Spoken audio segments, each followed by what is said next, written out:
Fried Footie, episode 9. Y'all know who it is. The three TV producers. I'm Rodney. I'm with Brad. Chuck, what's going on, fellas? What's going on? What we talking about today? Hey, man, we got a lot of Madrid. Both Madrid, Real and Atletico. Time to put some respect on both Madrid's, Barcelona, all the teams in Manchester. But before we get there, the biggest news of the week, Saka, torn hamstring, out 8 weeks, they're saying? At least 8 weeks. Many weeks. Dang. And that's the thing with those muscle issues in soccer, that's the type of thing. Is whatever the timetable is, it might take a couple extra weeks to get back into rhythm, to get back into everything. They were looking great, but fellas, what do y'all think that Arsenal can still keep it up, stay in the top 4, compete with Liverpool to win it all? How do you think that they handle this? I think Arsenal's cooked, man. I don't think they can recover from losing Saka for at least 2 months. He's been nursing this hamstring injury for what seems like a little while. He left from a game with England with it. He missed a few games with Arsenal with it, and he went down non-contact. We were all together watching that game, and it looked bad right away. And I think when I saw him after the game, I was like, oh, this shit is all bad right now. Yeah, no weight on it, basically no weight. Star boy. Yeah, that's rough. Falling. With the hood up, it's sad times. First of all, I want to say shout out to O'Hannon's, who was over there this past weekend. Lovely vibes. Arsenal bar, great guys, great vibes. Like you said, we were in the spot together watching it. There was a collective sigh when it happened. So that everybody knew it was bad. And I'm going to go with Rodney's point. It's a non-contact injury. Those are always the worst. We're talking about a sport where all we do is run. So just to have all that take apart, I felt sad for them. But I'm going to I'm not going to be as pessimistic as you guys. I'm going to be a little bit more optimistic. They finished the game. They trounced. I forget, Crystal Palace. They trounced them. And Jesus, again, scored 2 more goals. He's proven to be, maybe he is the striker that they thought he was. You're saying his name like the British people say it, with no respect. Gabriel Jesus. Listen, this shit is spelled Jesus. So, shout out to the bar, too. They had the Christmas song. I was fucking with that joint. But for me, personally, I don't think it's doomsday. I honestly don't. I still think they're going to be fighting for a top 3 spot. Chelsea, amazing opportunity to jump up and didn't take their chance. So I think as long as Arsenal is able just to slightly just stay right there, maybe get a few draws where they would get losses, or maybe wins, draws where they thought they'd get wins, and just stay afloat, May's a long time away. So I think they'll be okay. Yeah, there's a lot of parity in the Premier League, I feel like, this season. There isn't, the Liverpool up, 12 points or something crazy. You know what I mean? Everyone is still kind of in. They're up 4 points. Yeah, we're seeing some bottom half teams beat top half teams. Chelsea just drew with a team. So I don't feel like there's any dominant team. So to your point, I can see how Arsenal sticks around, but at the same time, they have no margin of error. No other, Jesus, he can't get injured. Odegaard, he can't get injured. They've got to really lock in on what they got right now. Yeah, I mean, Jesus has had 2 great games in a row, and he deserves all the credit in the world. It wasn't lucky. He played his ass off, but that was a little surprising. He really hadn't been doing shit for 2 years, and suddenly plays great for 2 games. So I don't know how much I'm betting on that to continue. To me, the biggest question is just Saka's such a unique player. What he brings to that team, I don't know how they're going to score goals without him. I know their defense is going to be good. I think you're right, Chuck. I think we're about to see a lot of 0-0 Arsenal draws, to be honest. And honestly, listening to Arteta after the game, I don't know. I think he kind of sounds like he knows this might be rough the next few months. I mean, it's not looking good. He's going to be out for many weeks. Many being how many? Many. I cannot be too specific because I don't know, but it will be many weeks. How big a blow is that for you? Yeah, it's a huge one. Obviously, it's a big player for us. You just have to see the impact that it's got on the team. But it's going to go a really good exercise for all of us to think about ways to overcome another challenge because we already have a lot in the season. Bro, hold on. I'm gonna exercise and learn how to take these L's, Mikael. I'm gonna be honest with y'all. That might be the first time I've seen Arteta. Don't he look like he get his eyebrows done? That's what your focus is on. I think there's definitely some man. I was like, hold on. The eyebrows are a little too crispy, right? All right. We get on the man. One last thing I'll say about Arsenal, though. This was a team that scored a lot of their goals on set pieces. I still think that's something that could happen regardless of Saka. I think that. Well, but who's taking the set pieces? Well, sure, but he's not the only guy who can make. He's not the only guy, but the way he curves those long passes in. I mean, but you don't think Odegaard could do something similar? He could do that, but Saka's crosses Saka has the best crosses on the team. I'd rather. First of all, see, this is the thing. No one is saying that Saka isn't. He's not the. No one's. What they're saying is that there are people there that can fill in adequately enough. Here's the thing: you don't replace Saka. It's just like you don't replace De Bruyne. You don't replace certain players. What you do is you work around within the system. And to your point, Arteta is going to go in his super defensive bag. Yeah. Like, that's going. So you, Mr. Tactical Man, everybody, every game has to be. This should be actually perfect. Arteta's about to play like 9 at the back, bro. He loves this shit. He lives for this. Exactly the way you believe Saka should go. So you should be believing more than anybody. I don't like 9 at the back. That's not my. No, but you like tactical. Bag. You like tactical play. Yeah, every game is different. Every game is different. But we'll get to that later. Next topic. I'm not about to get down. Speaking of people who overcome some shit, Real Madrid looked fucking great this weekend. No Vinicius and Mbappe. I've been giving Mbappe some shit along with the rest of the internet. You know, so I'll cop. But Mbappe, bro, what a game! The goal. I don't know. Did you guys see the goal he had? Sure. He shot. Play for it. Damn. Look at the distance. And look at how happy he is, bro. He is loving this. No, not how. Look at his teammates. You, Mr. Reed, body language. You see the teammates, they were hugging him. Hey, look at this. Come on. Look at that. Wow. Dancing like he's in the club. Good for him. Good for him. Listen, let me as the Mbappe truther here and the one who was down when cats like Brad and Rodney. I forget about you. Rodney was a hating too. I was fence riding. I'd like to say that. Yeah, whatever. With cats like him, y'all throwing him to the wayside. I told y'all, chill. Let him readjust. What has he done last 4 games? Go in 4 straight games. Last 2 games, go and an assist. He's not just. At one point, someone told me, all he does is a striker. He doesn't do anything else on the. Is a goal or goals and assist enough for you, Brad? His assist was beautiful. I can't front at all. Thank you. He looks like he's found some shit. Like he was definitely. And coming to Real Madrid, it's a lot of pressure. That shit is tough. His favorite player is Cristiano Ronaldo. He thinks he's gonna come and be in Ronaldo. I think it was a little hard at first, but he seems to be adjusting. And the team kind of seems to be flowing around his talent right now. So they're looking dangerous, man. Hey, Vinny's still better than him. It's all good. No, I mean, Vinny can be better, and they can play together, bro. Like I know. But see, this is what I don't like. I don't like when we push agendas here. This is giving very much KD and Steph, where it's like, why we gotta put 2 bad bitches against each other? Why can't we let them both succeed at the highest of levels? That's what I want. That's not sports. That's not how sports works. Touche. Who's the captain? Who's taking the shot with 5 seconds to go? You know how this works. You are right, but what I will say is that penalty shootout. Who's getting lined up where? Who's taking it first? Who's taking it last? These things matter. Let's not act like they don't. You're not wrong, but for this team was specifically supposed to be the superstars and it was looking rough. The last the last 2 weeks or so, it's been looking a lot different, and much of that has to do with Mbappe.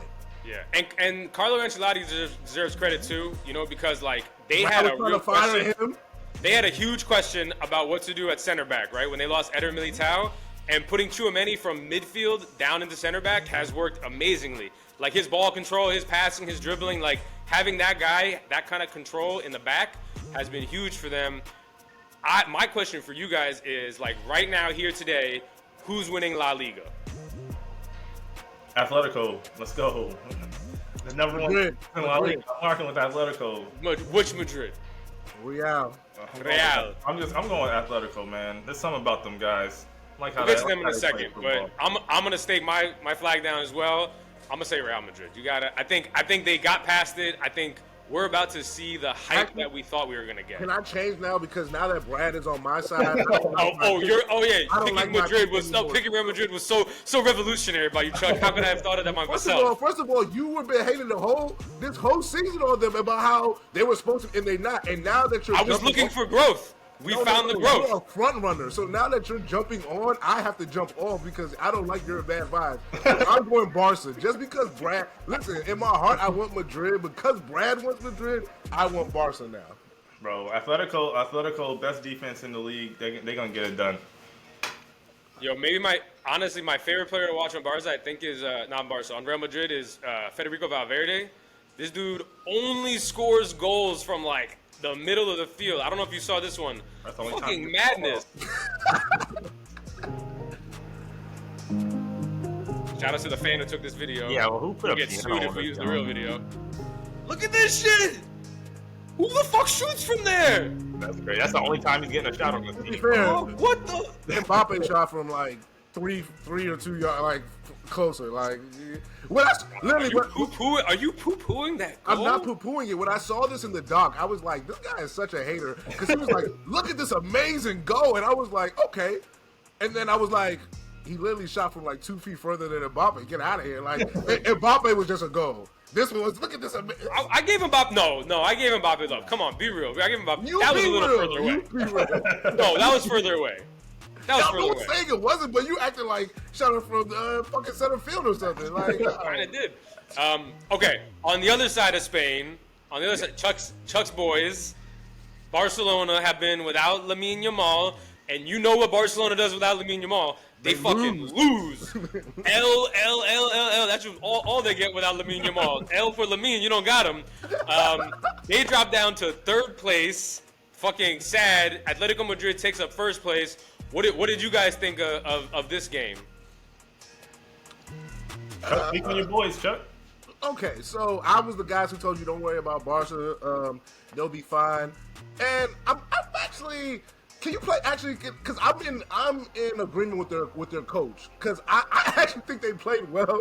They just had a bad result. And sometimes, you know, Crumble sometimes. yeah, like sometimes you gotta. You drinking the Hans Flick Kool-Aid? Flick, listen, Flick, he's onto something because he's not wrong. I think that this is the issue. Their team is like a 17-year-old is really the best person on their team, and if he's not the best, he's the most impactful player.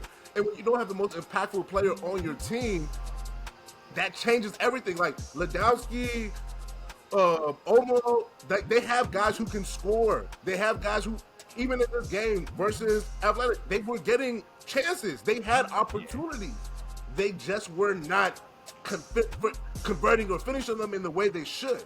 Well, that's like there's this like when you watch like in football, there's this special magic some players have of like a finishing touch in the final third, and Rafinha's got it for them. Lewandowski is a little older, you know, so it's tougher. He's not as consistent. He's 23 goals and 24 appearances. Like, he's been playing great when he's playing. Like, he has. But Lamine Yamal's quality on those final passes, bro, Yes. like he just puts it right at people's toes. And this is where me and you are in a complete agreement. He does that. He is what De Bruyne is for Haaland. When he's there, when the ball just gets to his foot, it's so much different for Rafinha and Ladowski when he's around, when he's not. So I'm in agreement with Flick. Coming back. But let's listen to your boy Hans, because your boy Hans was selling some positivity. I like he's selling some positivity here. I'm with him. Played a brilliant match. It was really unbelievable. Created a lot of chances. This is the style I want to see my team. Okay, our style, how we want to play. It was really great, fantastic.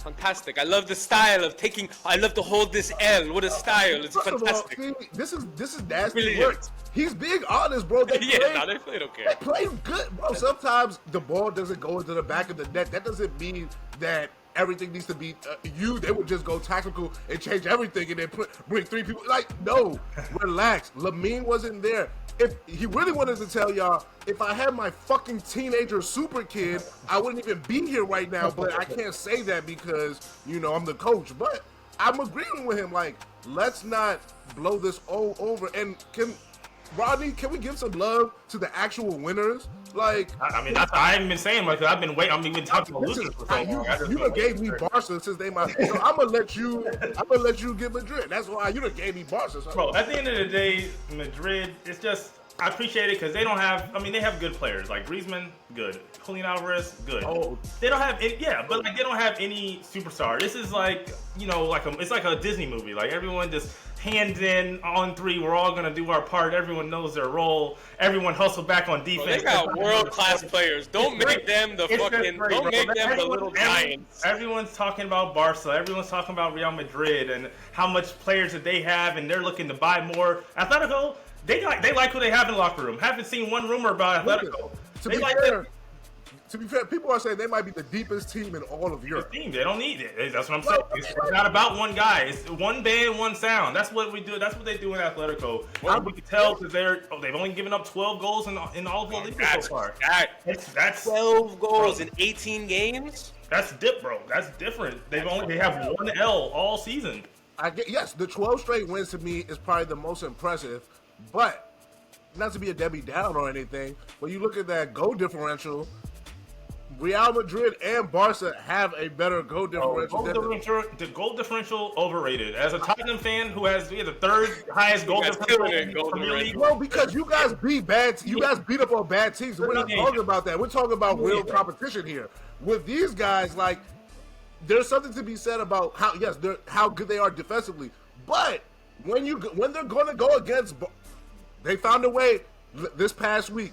But how did they were down one and had to get the second goal with a sub. Like, they've been playing this way throughout this 12-game winning streak. Okay, if they had never won La Liga, I would be on your side. But we've seen this script before. We've seen this movie. And they might, honestly, I think they might have the best coach going in the world right now. Like, Diego Simeone, before he got to Atletico Madrid, they were really mid, And since he's been there, he's taken them really to a point where they're going blow for blow with Madrid and Barcelona. And what I like... Blow for blow. You never heard that shit? You're not a boxing fan? Oh. Anyway, but what I'm saying is, what I like is he plays a different... Like, you don't hear that shit on every boxing fight. Now you want to be mature? I'm just saying, I'm trying to... There's growth in all of us. We're talking about 11 men on the field. They're doing what for what? Continue. Nah, but you know what I like? Simeone is not trying to beat Barca and Real Madrid at their game, He's saying, he's like, yo, I don't have exactly the same talent. What? That's what we've been trying to preach to you for fucking weeks now about soccer. You play your game. Your team is your team. You just making our point. It's just funny. That's all it is. I don't really, fair enough, whatever. I don't really understand it. That's the thing. At the end of the day, like you said, Atletico gonna do their shit. We're gonna see Arsenal do an Atletico impersonation now that Saka's out. That's basically what it was coming down to. Let me ask you though, if Lamine Yamal had been playing, what was the result of that game to you? Oh, Barcelona would probably win, but the thing is, like, I think Atletico is the most consistent. I don't think they're necessarily the best, but I think they're the most consistent. There's 20 teams in La Liga. They only got to play Barcelona and Real Madrid 4 times. They already beat Barcelona once. They're consistent. Their style of play, like, to Chuck's point, like, it doesn't have the highest ceiling per se. Like, their best may not be the best of Barcelona. But this isn't a single elimination tournament. It's not playoffs. Their best is going to be better than the 17 other teams that aren't. They're not going to lose to a lower level team that they shouldn't. They're not going to give up 3 goals to Barca or it's not happening. Not happening, bro. They're, at the most, they'll draw if it comes down to it. But we see 1 L. They're not dropping points to bad teams. This is how they won. They just accumulate points. They beat up on the bad teams. And that's it. We've already seen Real and Barca drop games to teams that will get worse because even though they're more high powered, they play a faster play. Like it's hard. It's harder to be consistent to me when you're more reliant on scoring goals than you're just like, I'm not giving up goals in soccer. Yeah.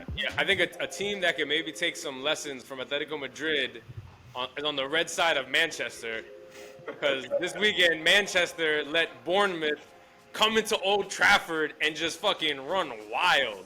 Hey, Chuck, say it again. Bournemouth is okay, but Bournemouth shit on them, Like Okay. Like, name me the top 3 players on Bournemouth, please. Bro, this is Manyo. What's it? Okay, 1. Semenyo, we got 1.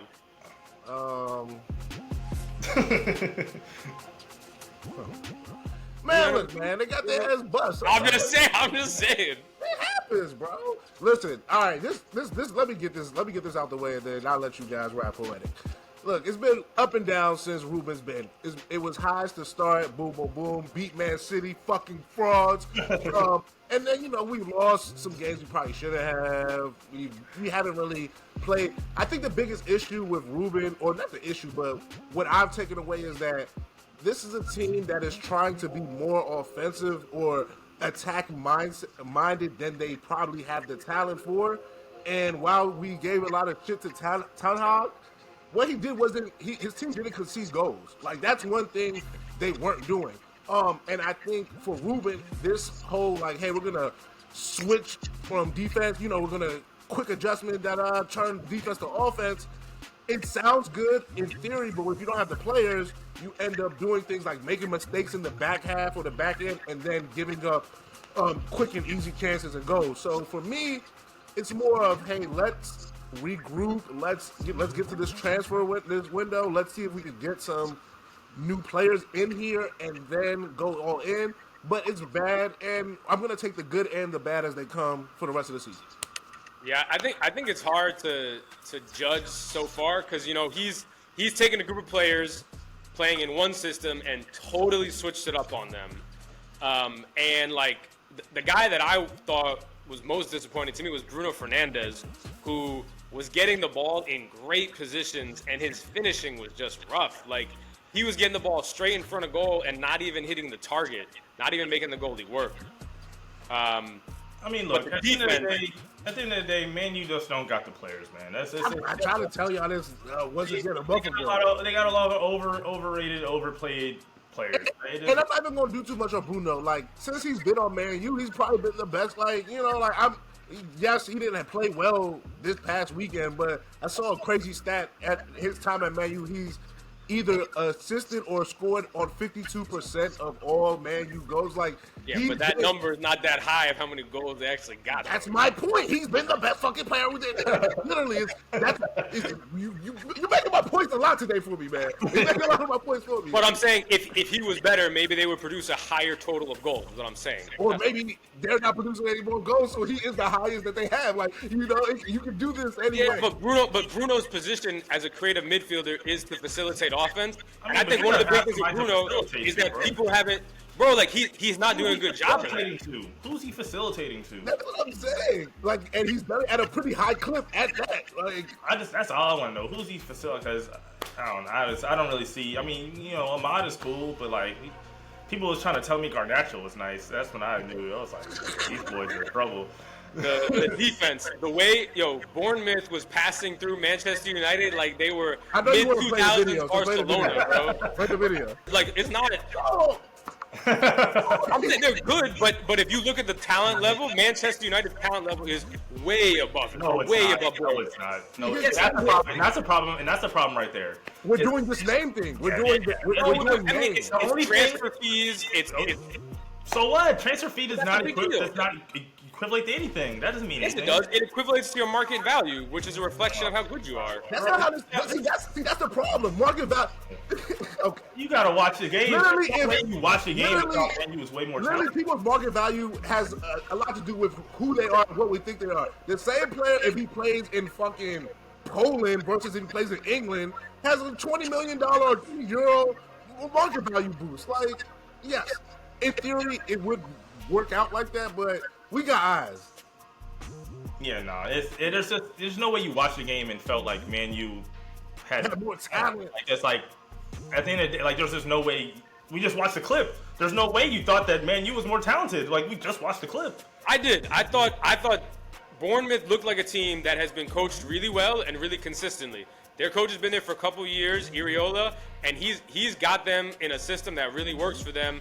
And Ruben's just setting it up. I believe in Ruben. I think he's nice.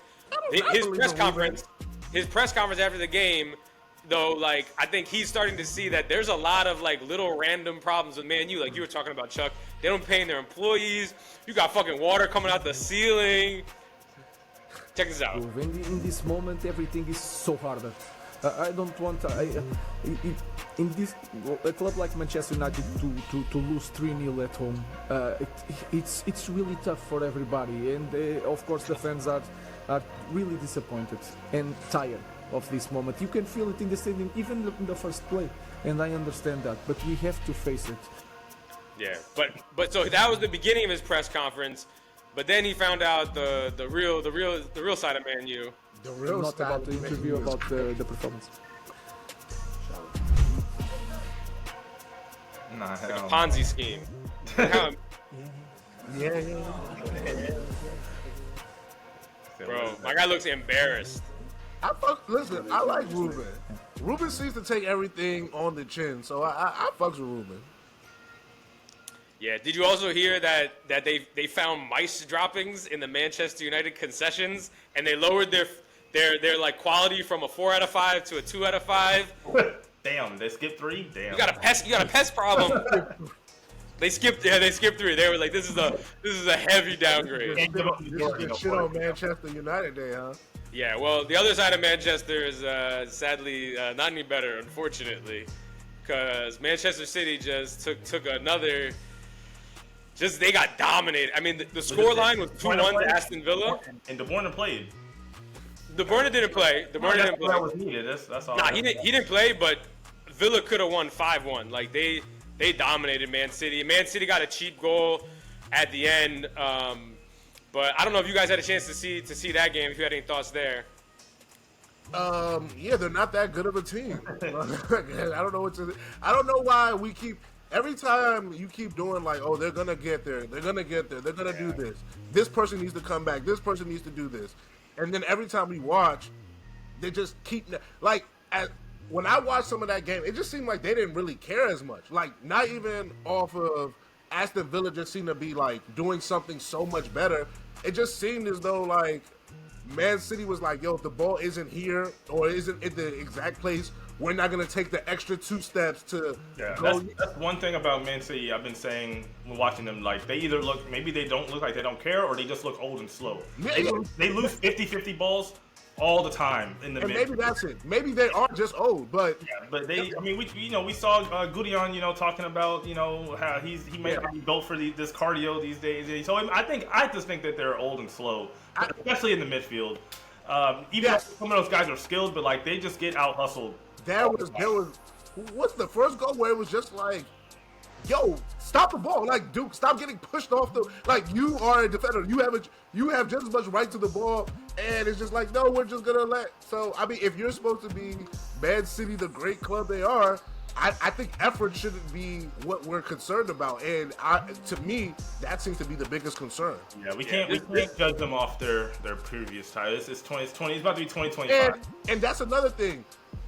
Pep keeps wanting oh yes, you won 4 in a row. You've won 6. No one is taking that away from you. But this idea that like there's no criticism for them of this season because of the past, at this point it's getting old. Like I'm tired of hearing about it. Like these are just like the leftovers, it feels like at this point. Like you see these guys that are just Kyle Walker, Gundogan, Bernardo Silva, they're just shells of themselves. And like what's wild is in this game there was another fucking player they gave away who ripped them to pieces. Morgan Rogers, he came up as a Man City lad. He came up with the Cole Palmer celebration. That's Morgan Rogers. That could have been our celebration. Look at the way he fucking ripped through us. Here's my thing. I'm probably gonna. You're gonna show the celebration. No, I'm gonna show Morgan Rogers. Well, yeah, that's what I think. Okay, taking it by himself. Bro, this is my thing, bro. What are we doing here? Like, at a certain point, are you gonna stop? Is anybody gonna try to stop the ball? Attack the ball! Yo, they're just Bro, they just literally stood back this whole time. Yeah, that was bad. But with the whole, this is another player that you guys could have had, blase. Ran through the whole team. Can it be both ways? Like, I might sound like a hypocrite because I just did all this about, like, the players are old and all that. But, like, those are the players that got them these Premier League titles. Like, they won.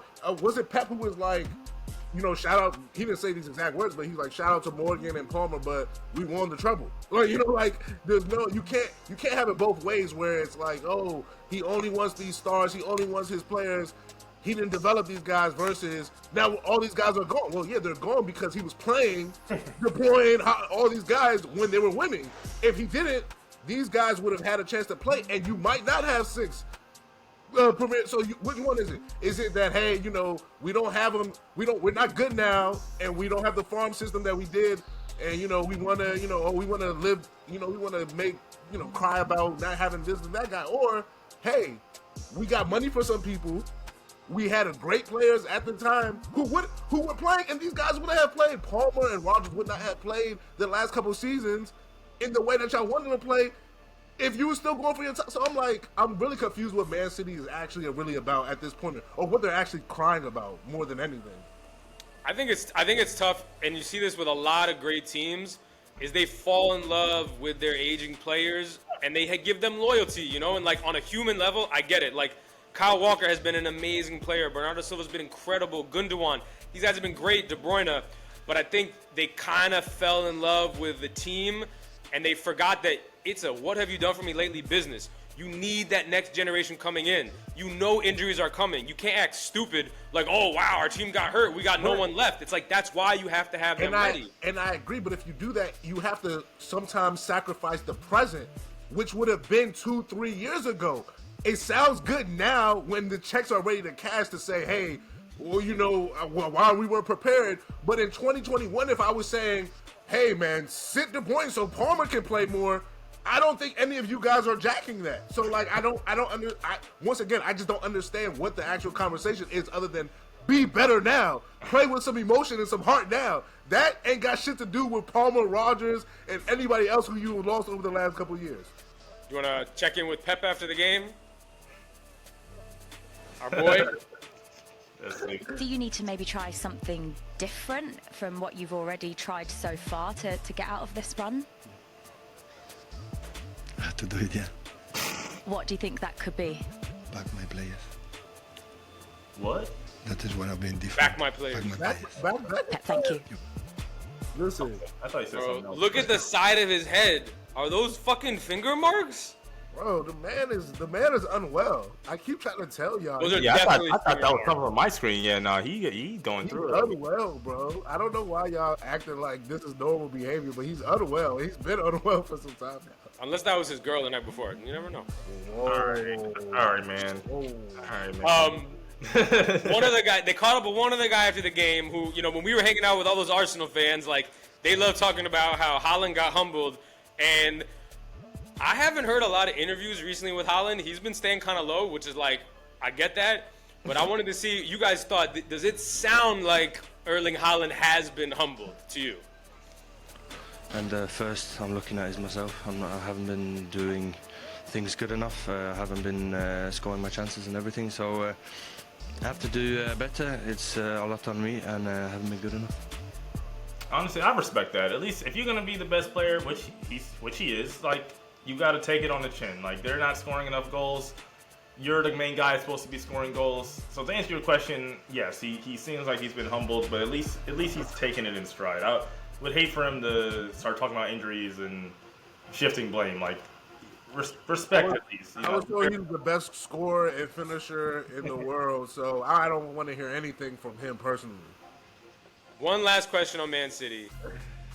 What does Pep Guardiola have to do to get sacked this year? Like, is Pep Guardiola unsackable? Because they're in seventh place right now. If Pep Guardiola gets sacked after winning 4 straight titles, there's something wrong with the sport of soccer. Like, there's something seriously wrong with how we're doing things. If one bad year after winning 4 straight, unless he's getting relegated. Yeah, my issue would be, like, you say he's 7th, and I get that, like, but, like, being 7th, like, it just doesn't, the way you said that, I was just like, okay, like, they're 7th. Like, Well, he's 7th, and they've won 1 out of 12. 12, yeah, I get That's that, but crazy, bro. Unless he's getting relegated, there's literally. I'm not sacking him. I'm just saying. They're not gonna be the worst team. They're not even gonna be in the bottom half. Like they're still in the top half of the Premier. Like I'm kind of confused. Like they're having a down run right now. There's no denying that they're not at the top. But this, like, I don't know. It just seems very dramatic to sack the. Well, manager. but the Premier League is fucking dramatic, man. Like these teams are dramatic. Like they do sack people. You know, that's a thing. Actually, off 4 straight titles. Like, yes, I'll be next level. Like Arteta, sure, you know, like, but the guy, like, he has 6 overall Premier League titles. 6 out of 7. That's kind of 6 out of 7 is crazy. When you really zoom out, that's crazy. No, for sure. So it's just like, why would that even be like? Listen, even as the big haters we are, we still got sense. Gotta have some. Listen, you guys want to take that sense trip to a rumor mill? Always love a good rumor. All right. So our first rumor is that Real Madrid are eyeing up Virgil van Dijk and Trent Alexander-Arnold in a double deal this winter. Believe that? I think that's bullshit. Oh, okay. Oh, this winter. Van Dijk and Trent. So, but they wouldn't play until next summer. Like they would finish their contract out with Liverpool, started the new one already. Like, how does that? Well, so Trent and Van Dijk have no contract for next year. That's what I'm saying. But this year, even if they made an agreement with Real Madrid, it would start once the current contract was over. I think they have that choice. Like, yes, that's what I would assume. I would assume it would not be mid-year. With Trent, I've seen more noise that it could be actually in January. With Van Dijk, it's so impossible because like Van Dijk is the captain, so I can't imagine that. But Trent has not seemed happy. Like, I don't know have you guys seen the money Trent wants? Like, oh yeah, I've seen it. Like 350. He's kind of getting Marcus Rashford money. But right now Trent is at $180,000 a week, which sounds pretty sweet. But he's trying to get that Marcus Rashford $350,000 a week, and I don't know. That's a lot for your right back. Definitely a lot for your right back. I think I'm gonna think that this rumor has some legs to it because I think there's a lot of smoke over in the Liverpool side. You know, when there's smoke, there's usually fire. And when you have basically your 3 best players, and Salah, Trent, Alexander, Van Dijk, all up at the same time. You know, Salah and Van Dijk, probably not the youngest of guys out there on the other side of 30. One of those guys won't be on the team next year. Yes. I can see how Real Madrid is like, hey, like we need a center back, so let's see what Van Dijk, like, do you want to come with your boy? So from the Real Madrid side, I'm sure that they're into it, but I'm strongly sniffing out that Trent Alexander is about to get out of there. Yeah, I'm with Rodney. I don't think they got the 350 for him. I'm with Rodney. One of those 3 is gone. I couldn't tell you who, but one of them is gone. So I think he is obviously a great player, but out of those 3, the most replaceable, I think. He's the youngest by a lot too. You know, like Van Dijk, the most replaceable. Potentially, I mean, just off his position alone, like he's like you got the number 1 goal scorer, your number 1 defender, the other guy who makes great crosses. Like we can get another one of those. Well, the other thing is Liverpool could get some money for Trent. With Salah and Van Dijk, it's harder because, you know, they're 33. You're not getting the same bread. Like Trent in his late 20s, like you could just sell high on Trent, bro. Yeah. He's never gonna get a bigger transfer fee than if he leaves. What he'll go for? I'm with Rodney on this. I'm just more so of the fact that one of those 3 is gone, and we have added 2. We've done the Salah multiple times, the Salah contract situation. Now we're adding a 3rd player. We've done Van Dijk as well. So they're just getting to the point where you can't pay. Well, actually, you can. You can't pay everybody, but that's a decision they'll have to make. Well, and for Real Madrid, Van Dijk is a short-term situation, you know, but Trent for Real Madrid makes all the sense in the world. Like, Danny Carvajal is like 57 years old playing right back for them. He got hurt. They're now playing Lucas Vazquez as a right winger at right back. Like, they need a right back desperately. And Trent, you know, as you can say he's replaceable, but he does things that no other right back on earth does. Oh, for sure. Like, I mean, the assist he had to Luis Diaz this weekend from like damn near midfield, that ball was beautiful. Only Trent's hitting that. No, for sure. I'm just saying. I mean, just compared to. I mean, who's making more chances, Salah or Trent? Like, it's a very high bar. That's all. Like, Trent's great. Like, it's nothing against him. It's just like, look who we're comparing. Well, and Trent can be a little shaky on defense sometimes, but we don't have to say that. Yeah, and I think he is aiming high for his value. Like, he is trying to go peak. I don't think Liverpool has the pockets that a Real Madrid has to like maybe overpay a premium position like right back versus like overpaying for a striker, overpaying for an attacker. I just don't think Liverpool's got the pockets for all three guys. So where do you think Trent Alexander-Arnold's going to start next season? I mean, until another team pops up, I would put the odds in favor of Real Madrid. Chuck, what do you think? Yeah, I do Madrid. It just seems all the smoke is there. Yeah, I agree. I think it's probably Madrid. Okay, our next rumor is that Manchester United is moving fast for Atletico Bilbao wonder kid Nico Williams. Nico Williams has a 48 million euro release clause, and the rumor is that Manchester United is ready to hit that clause, and as soon as they pay that money, they can just negotiate a contract with him. Are you believing this? Yeah, I actually think I think Ruben's comments lately about just needing to get a new sense of like identity for the team, to me sounds like, hey, we need new players, and you say that as a way to get rid of some money. Marcus Rashford is the first name that comes to mind. So I think once they start getting rid of a few guys, this is super on par. We've had the Victor, the kid from Sporting. We've had him aligned with a few people. Nico, he's no Yamal, but he's right there. Like he's not a teenager, but he's right there with Yamal as a young stud. So if Man U can pull this one off, this is the one I think is like, okay, tell me more. Yeah, Chuck hit the biggest nail on the head. Like they're gonna like the order of operations is let's get rid of some guys before we start adding more guys. Like from a money standpoint and just a squad depth standpoint. Like if you get Nico, you're gonna have to bench someone in the meantime who was expecting to start, who you told was a starter. So they're gonna have to get rid of some guys to get some guys in. That's the order of operations. But I'm sure Nico Williams, 48 mil, like they're looking at that as light work. Yeah, I think he's a great fit, because like Ruben's system is the striker at the top with then two attacking midfielders behind them on either side. They got a gem in Ahmad as one of those attacking midfielders. They don't really know who's going to be the striker, but Nico Williams as that other attacking mid with him on one side and Ahmad on the other, and suddenly, like, Man U for the next couple of years, like, you can see that attack really growing somewhere. So I love that for them. Yeah, I think you're right. If you get those wing positions set, you can find a striker. Like, no, not that it's just, but a guy who can get the ball on foot and into the back of the net is going to be a lot more easier than a guy who's going to be able to create chances and play relatively decent defense. Yeah.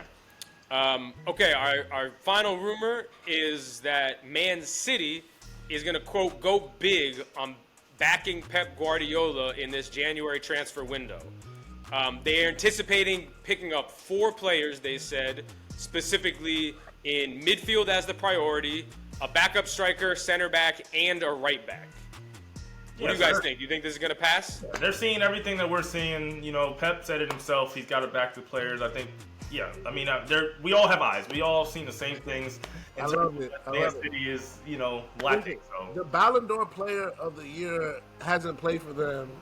Like, how many games did he actually play this season? Like, 1? Yeah. So, like, just for that in itself, they need to replace it like that. And then we just talked about how Walker is probably washed. What's my old 34-year-old good? Gudawan is washed. So, like, an injured player and 2 washed players, that's 3. You said they need 4. And then somebody, but to back up Holland, like there you go. The map is right there. So the question for me now, Brad, as the Man City fan, like who are you looking at? Yeah, who are the actual players that are coming? I mean, to me, there's 2 big names that I'm praying that they drop the bag for, and they both play for the same team in Bayern Leverkusen. The right back, Jeremy Frimpong, who is like electric on offense, on defense, his pace. He can keep up with anybody. He right away replaces Kyle Walker, which we need desperately. And then the attacking midfielder, Florian Wirtz, for Bayern Leverkusen, who I almost feel guilty taking him from them because like they've been so good with him. Like it's sad to break that team up.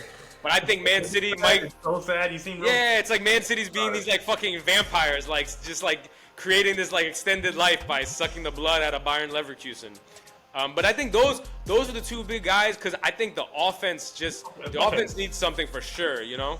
But realistically, like, do you think that a team would sell both of their players at the same time as they're still competing in the Bundesliga? They're competing, but a team like Bayern Leverkusen, like they know they're not keeping those talents forever. Like they know Florian Wirtz is not retiring in Bayern Leverkusen. Like he's too good. He's gonna move up to a bigger club.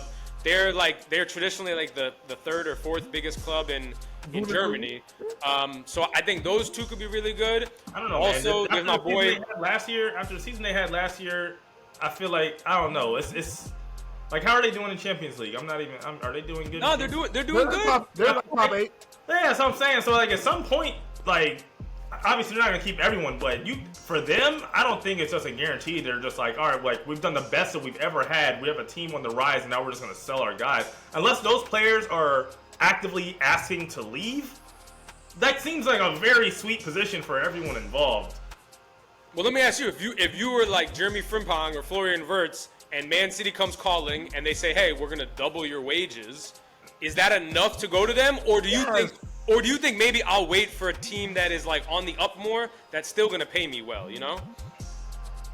Once again, I don't know. Like you're going to a burning ship, bro. If you go to Man City right now, like I hate to say it, but like you really want to join that team? But here's the thing: if you're of the Rodney mindset that playing in the Premier League is that, and playing with Man City, you're not going to the bottom of the table team. You're going to a team that is literally, like you said, in 7th, and if they just fucking act like they care a little bit, has definitely a shot to still be in top 4 and even win this thing. So like, it wouldn't be the worst decision. Like, acting like we're talking about going to Saudi or some shit. Like, no. Yeah, no, for sure. I guess, but then also you got to think, like, if these guys are that highly touted, there's gonna be a lot of people bidding for them. Like, who's to say Man City's even, in the top most or the number? I think that's to me the issue. Brad started with, if Man City doubles, if they double, but if Man City wants to give you like a 20K raise, but Bournemouth wants to be like, hey, come join. Like, there's money out here. Like, so like if you're Frimpong or Wirtz, like they're gonna get offers for the next couple years, no matter what. Like they're gonna get offered, I think, to damn near every big club. So yeah, interesting question. All right, let's give some big ups. Big up. You know, I love the big up. We're keeping it with the USA theme. My guy, Mark Tillman, just another USA stud on the way, loading up for 2026 World Cup. The guy just puts the ball in the back of the net. Play the video, Brad. Play the video. I love to play the video. Look at this guy. Look at this young African American. Dr. Umar's so proud right now. Look at him. Damn. Oh, what a finish! Come on, man. Dr. Umar approved. Like, okay.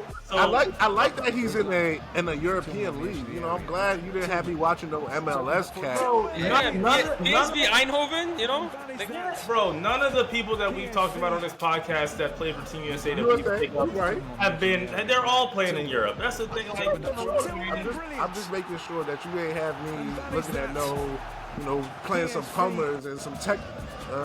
Google Tech guys in a few years. The Dutch League, they got some quality in the Dutch League. To me, though, I thought this was MLS. But. Nah. We're not gonna show you MLS highlights like those matter. But like look at the quality on this finish. Like that might be the best goal an American has damn near ever scored. Like that was beautiful. The way he curled his leg around it. Imagine that being Pulisic on the wing right there. Feeding it to damn, we're like on England in the World Cup 2020. That just gave me a little hope for the World Cup. I can't even lie. Now see how folks trying to ride your wave. You see how folks do that? You start the wave, now folks want to ride on it. You don't even know who Mark Tillman is. I'm feeling like, bro, I'm talking about the Team USA. Hold on. To Rodney's point, talent. Like Rodney's point, anytime he sees an American in a European football league doing something, he invokes 2026. He did it last week with Weah and Reyna. He did it a few. Like he's 22 years old, bro. He did it a few weeks ago with Pulisic. He has an agenda. So I'm surprised he hasn't done it with my man from Dortmund. Actually, I'm sorry. You did do it with. No, you haven't done it with him. Reyna. I got. Gio. The other guy with Tim past, Reyna. like, year. Yeah, I gotta see Gio and how he's with the coaches. You know, he having some. Hey man, I don't think Gio. I think Mark Tillman is about to have that Gio Reyna spot pretty locked down. Like Mark Tillman is balling. You can't get benched from TSA and then be big up you for the next World Cup. I gotta see. He's TBD on him, but we got a lot of studs coming up. We got studs, bro. Not to mention Anthony Robinson on Fulham. People are saying he's the best left back in the Premier League right now. Like he's playing his ass off, playing great on defense, creating mad assists from the left side. Just know I started the wave. Y'all want to send in y'all applications to the Team USA wave? Just let me know. Me and my board will take a look at them. I'll put in a good word for y'all. You'll have a nice reference, and I'll get back to y'all in 3 Much rather hop on the Mexico board if we're gonna do Mexico. I mean, if you go, actually, I'm sorry. I might as well hop on the Canada joint if we're doing North America. Canada. Stop. You saw what the hype that they got USA Basketball Olympics, how that worked out. It's about to be the same shit. Nah, they got some studs out there. Hey Chuck, you wanted to big up Mo Salah? Listen. I know we do too much American talk. I'm sorry, but listen, big ups to the one and only my African brother Mo Salah. Yes, Egypt is in Africa. Mo Salah for being being the first player ever in this glorious Premier League to net 10 goals and 10 assists in a single season. Mo Salah, you are a stud. I don't care what's that. Huh? Right? He's the first. Okay, Mo Salah is the first player to ever have double-digit goals and assists before Christmas. Oh, I'm sorry. I'm about to say a full season. No one's ever had a double. That's crazy. Yeah, get the Christmas in. Before Christmas. Run that back. It's a big deal. It's a big deal. Okay. Before the 25th. And he don't even celebrate, so it's even more glorious. So it's a very beautiful thing. I know there's some haters on the internet or in the media who try to say people like Palmer are better than you, but Salah, I would never disrespect a great man like yourself. So while you will not be celebrating Christmas, I am here to big you up for your 10 goals and 10 assists before the holidays. He's so nice. It's crazy. Yo, Liverpool looks so good against Tottenham. I'm not trying to rub your face in it, Rodney. Honestly, they are just clicking. Honestly, they look so good. I looked at the game and I was like, I still feel just as good because they looked amazing. Tottenham didn't even look that bad. Honestly, when you consider they had both their center backs hurt, they're like, I just was like, you know what? This is just an L you got to take on the chin. These guys look great. We scored 3 goals. Hey, here's what it is. They looked amazing. That's really it. It's just the way Liverpool just goes from defense to attack so fast, and then they got these 4 dudes on you in the final third, and Salah's just like, he always puts a dangerous pass in or shot on goal. Like his finishing quality it's crazy. Yeah, the one thing I saw from them that was crazy was how easy they broke the Tottenham press. Like it was and flipped it around. Like Tottenham was turning the ball over in their half a lot. Just getting the ball to start an attack was a problem from a goal kick. But for Liverpool, it was like clockwork. So yeah, shout out to them boys. Tottenham, we'll still be in top 4. Yeah, they're strong. Top 4. That's what I'm not even doing. Is there like a different competition? I don't have it in me. Hey, it's fine. You're not even that far back. It's all good. Nothing has changed since. They're all a point ahead of Man U. Like, what are we don't get a pep talk this week. I don't.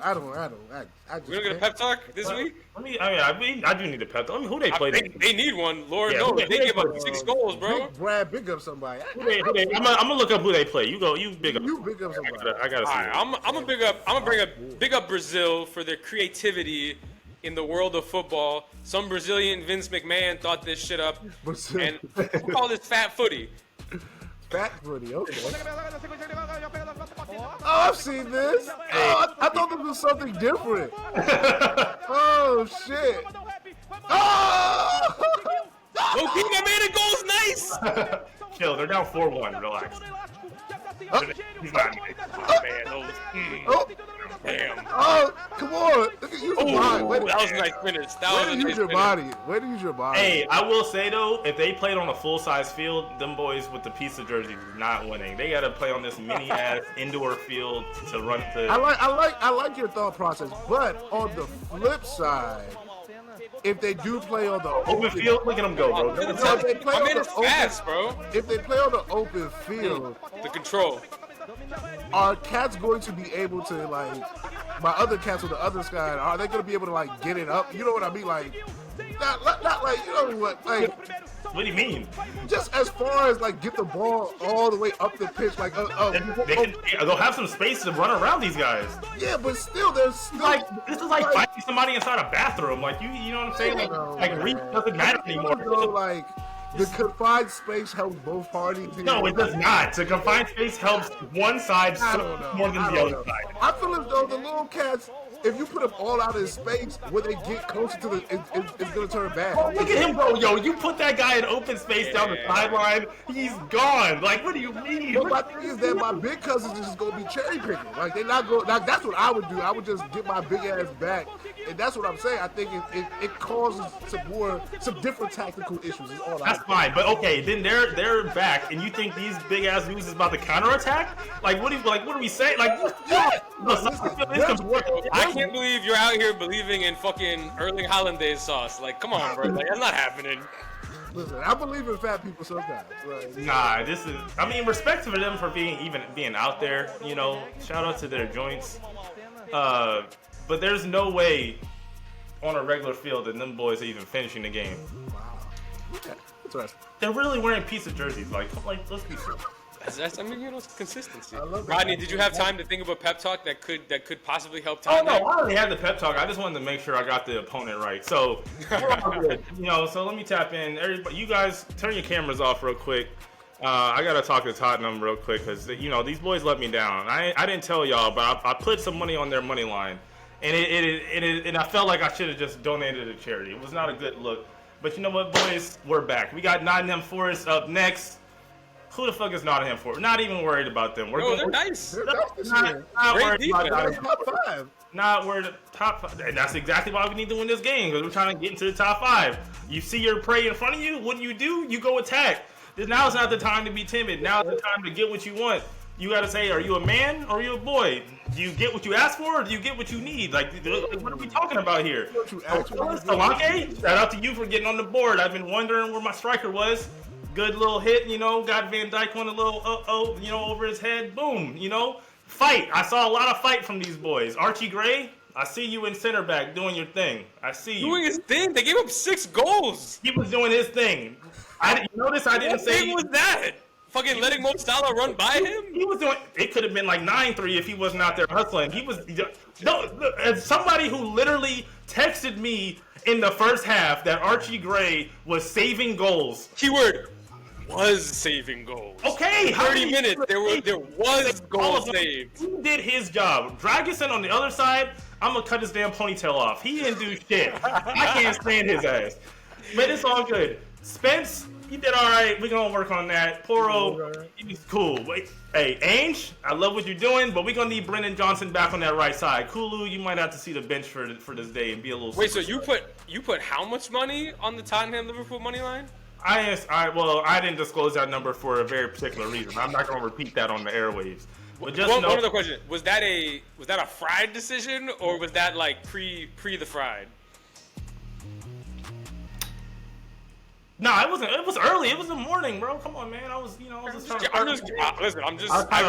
respect the passion. Wet my palate. But I told you I did a Tottenham money line, but I also did the over. I knew it was gonna be a lot of goals. So no harm, no foul, no wipe my hands clean, going on about my day. You know what I mean? The plus 380 was like. I just get enticed after we saw them spank Man City 4-0 and they was plus 500 on the money line.